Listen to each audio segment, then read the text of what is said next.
if you're with someone na hindi mo kakilala, but you're hoping that they become a friend or at least an acquaintance, or if you're just in that situation na hindi mo kilala masyado yung mga kasama mo pero gusto mo silang i-engage, just ask questions. Magtanong ka lang. Hindi mo kailangan magkwento. Mas maganda na magkaroon ka ng interest sa kanila and then just ask questions. Welcome sa Buhay Buhay Podcast, kwentong buhay-buhay namin ng kaibigan kong si Fitz.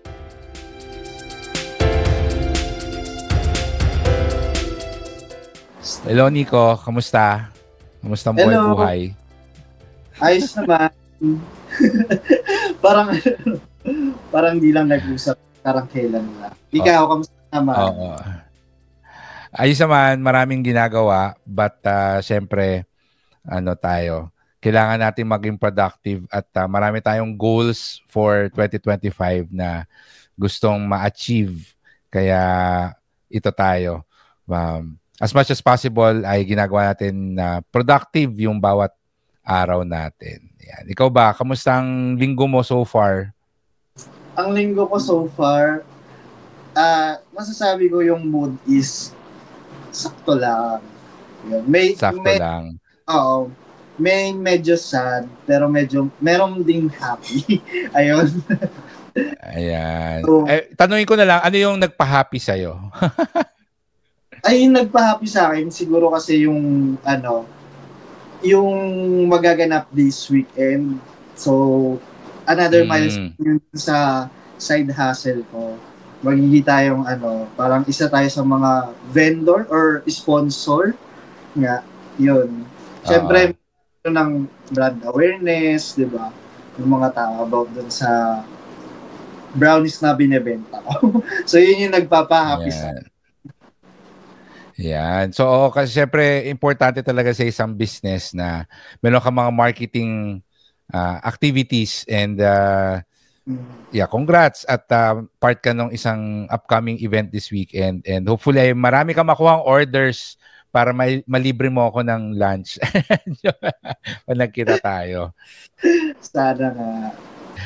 And I think, which is related sa question natin for today, one of the reasons bakit mo nakuha itong parang event na to, and also, I think a big part of what happened pareho sa atin last year is karoon tayo ng mas maraming kaibigan. And yan yung gusto kong pag-usapan natin this episode. How do you make friends as an adult?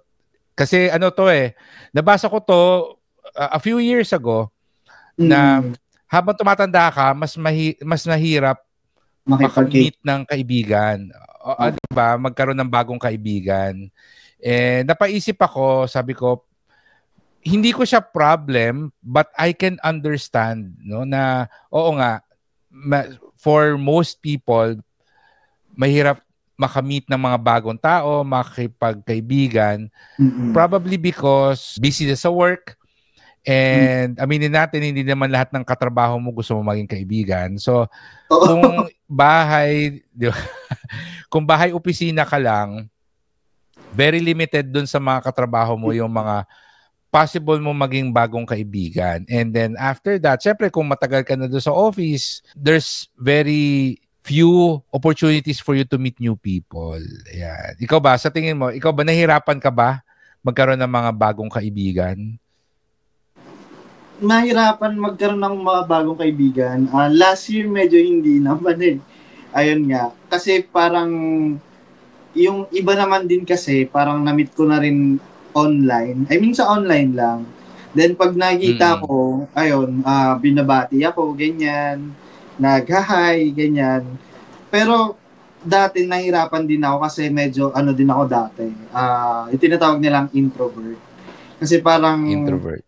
Oo, inaano ko din yung sarili ko na, ay parang hindi kami vibe, ganyan. Siyempre, di ba, pag adult ka na parang, tinitignan mo din yung energy, baka hindi kayo pares ng interest, gano'n. Kaya siguro madami ding nahirapan makipagkaibigan as an adult. Ikaw ba? Well, to be honest, hindi ako masyadong nahihirapan makipagkaibigan, pero nahihirapan ako magkaroon ng very close na kaibigan.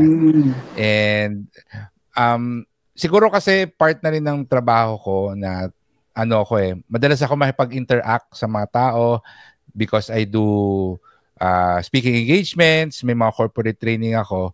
So there's really opportunity for me to meet new people.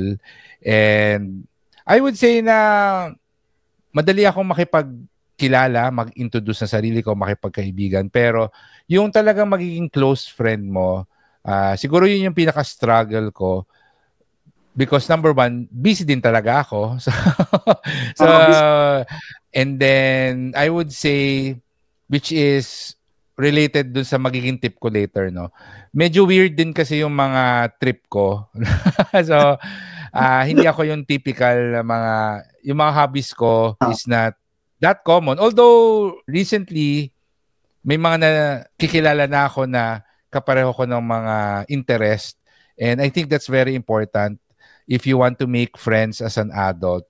Mag-decide ka, ano ba yung interest or hobby na medyo gusto mong i-pursue kasi that's always the easiest way to meet new people kapag nag-pursue ka ng hobby. In my case, mahilig kasi ako sa board games. So, naghanap lang din ako dati online. May mga board game enthusiast ba dito, etc. And I discovered na meron palang Philippine community, no? At iba-ibang lugar. Nakakatawa kasi I was playing a board game with some friends sa isang coffee shop and may lumapit sa amin na babae, sabi, alam nyo ba, we do regular board game sessions dito sa isang coffee shop during weekend. So na-invite kami and nung pumunta kami doon, I was able to get to know new people and ever since naging regular venue na yon for me and some of my friends na mag-board game doon, I made new friends, 'di ba? So, yun yung sa akin, no, isang tip.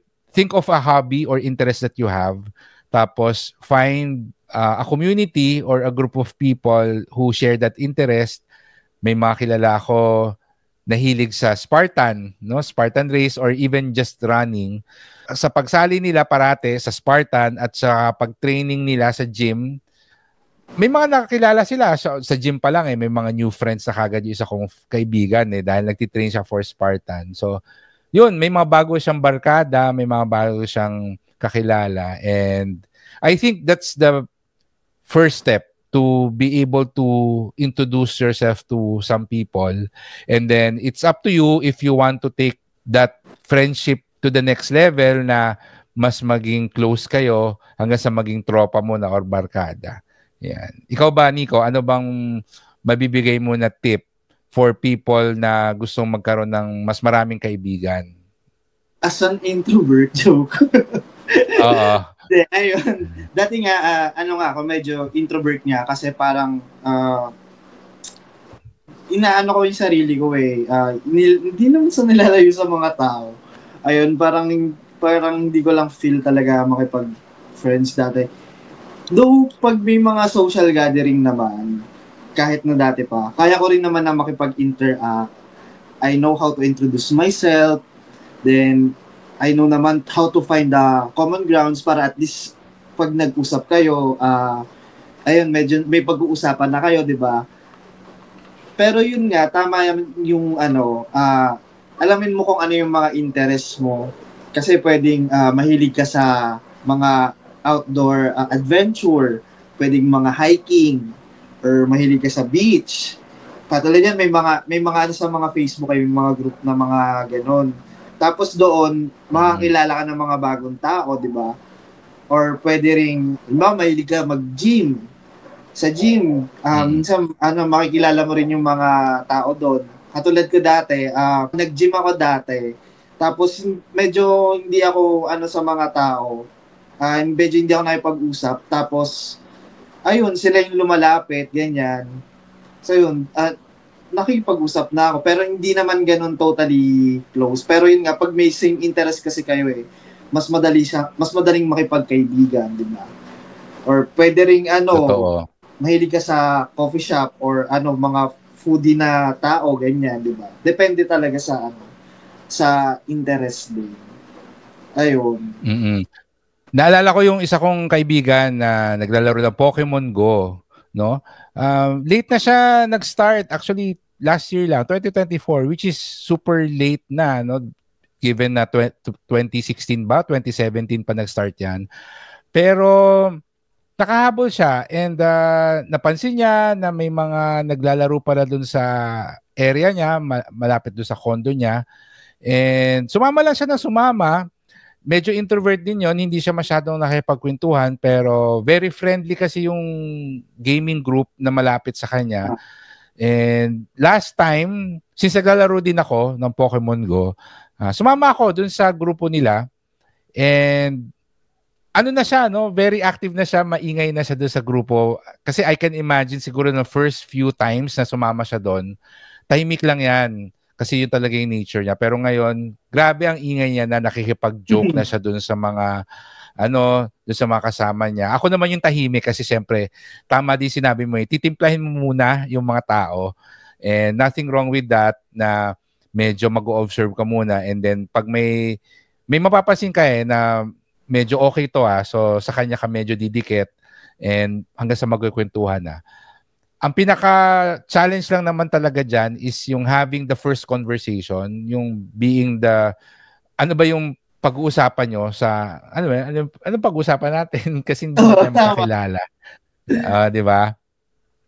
Lalo na pag merong ini-introduce sa atin, oy, friend ko pala ganyan, tapos bigla yung common friend nyo, ay, sandali lang, magsi-CR lang ako. Tapos may iwan kayong dalawa.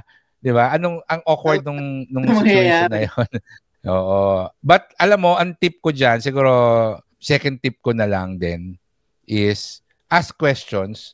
If you're with someone na hindi mo kakilala, but you're hoping that they become a friend or at least an acquaintance, or if you're just in that situation na hindi mo kilala masyado yung mga kasama mo pero gusto mo silang i-engage, just ask questions. Magtanong ka lang. Hindi mo kailangan magkwento. Mas maganda na magkaroon ka ng interest sa kanila and then just ask questions. May nalimutan kong napanood ko or nabasa ko Basta parang ang mga pwede mo daw mga itanong is kung tagasan ba siya, ganyan. Tapos pwede nyo syempre pagkwento kung tungkol saan yung lugar niya. Baka taga-probinsya siya, ano ba yung mga masasarap na pagkain doon, 'di ba? Or pwede mo ring kamustahin na parang kamusta yung pamilya mo, taga-san ba yung pamilya mo. Yun daw yung mga pwede mong itanong sa first time mo pa lang mamimit para at least ma-check vibe. Yun yung term ng mga Gen Z ngayon. May muna yung vibe. Gen Z naman tayo pareho Ayun. Kaya yun maganda rin talaga, tama na nag-ask ka ng question para at least, kasi pag nakita nilang interested ka, so dun sila mag-e-engage din, di ba? Tama yun, no? And even mga feeling mo mababaw na tanong, I would encourage na itanong mo pa rin. Minsan, tiyatanong ko lang na anong klaseng songs ang pinapakinggan mo, no? Not necessarily favorite song, or ano yung last movie na napanood mo, di ba? Tapos, you react dun sa sagot nila. Kasi may natanong ako niyan lately, ano yung last movie na napanood mo? Tapos sasagot sa akin is, hindi niya na maalala. Tapos, ako, ang inassume ko sa kanya is, bakit? Siguro mas mahilig ka na mag-streaming. Alam mo yun? So, another question, yung sagot ko, so mas mas ma-Netflix ka ba or mas ma-TV series ka? So, anong klaseng TV series? Ganyan nga. Tapos, kunwari, nagbanggit siya ng mahilig kasi ako sa anime. Talaga? Ano sa tingin mo ba ang pinakamagandang anime na napanood mo? Kasi ako, nanood ako ng anime, pero hindi ako super fan. Gusto ko kasing manood ng bagong anime. Ano ba marerecommend mo? So, ganun yung mga line of questioning ko. So, you're able to have a conversation and mamaya-maya lang, feeling mo close na kayo. Yan ang effect niyan sa pagtatanong. Diba? Hindi mo napapansin yung oras. Iba-iba rin talaga yung mga yung mga way para makipag-friends as an adult.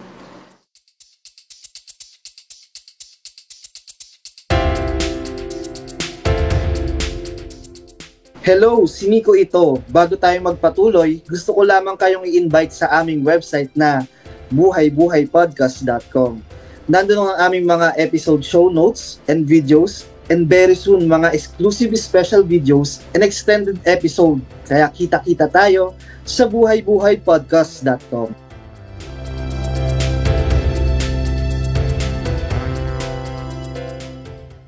Importante ba na meron tayong mga bagong kaibigan, or we continuously grow our network as we grow older? Or kung meron ka na namang core group na barkada na na-meet mo nung college, okay na yon, hindi ko na kailangan makamit ng mga bagong tao.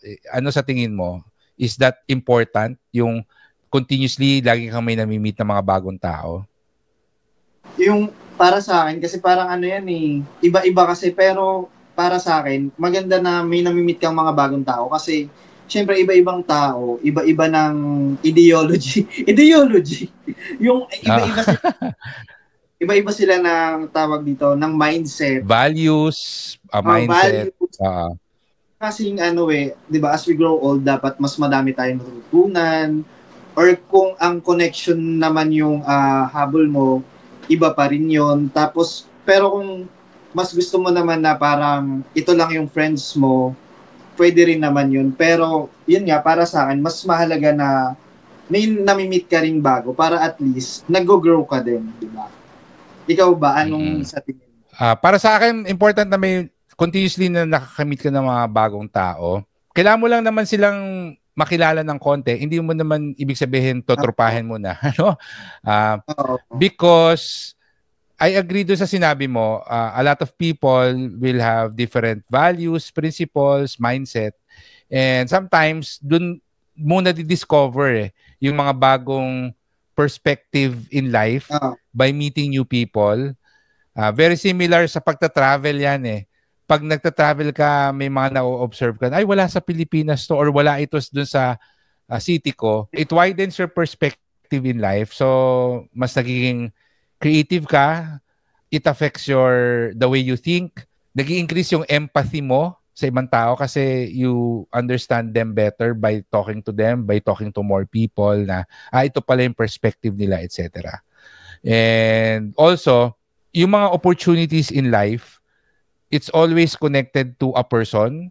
So, if you're someone na, gusto ko ng racket, or gusto ko ng side hustle, or gusto ko ng mag-shift ng career, di ba? If that's something that you're thinking about, mas maganda na you go out and meet people kasi itong mga opportunities na hinahanap mo, usually, nakakabitan sa isang tao. Gusto mo mag-shift ng career.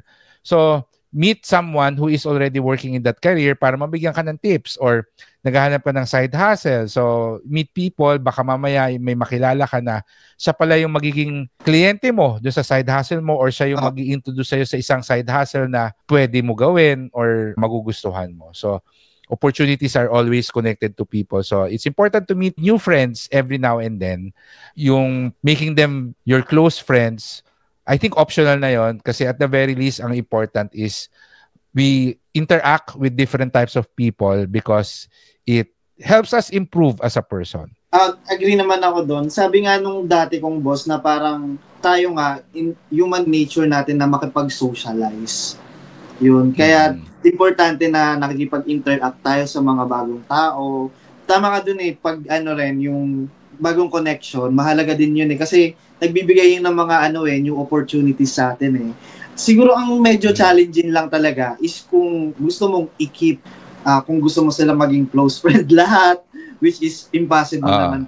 Yeah, that is always a challenge. But I also believe that we meet people, number one, for a reason. Number two, for a season.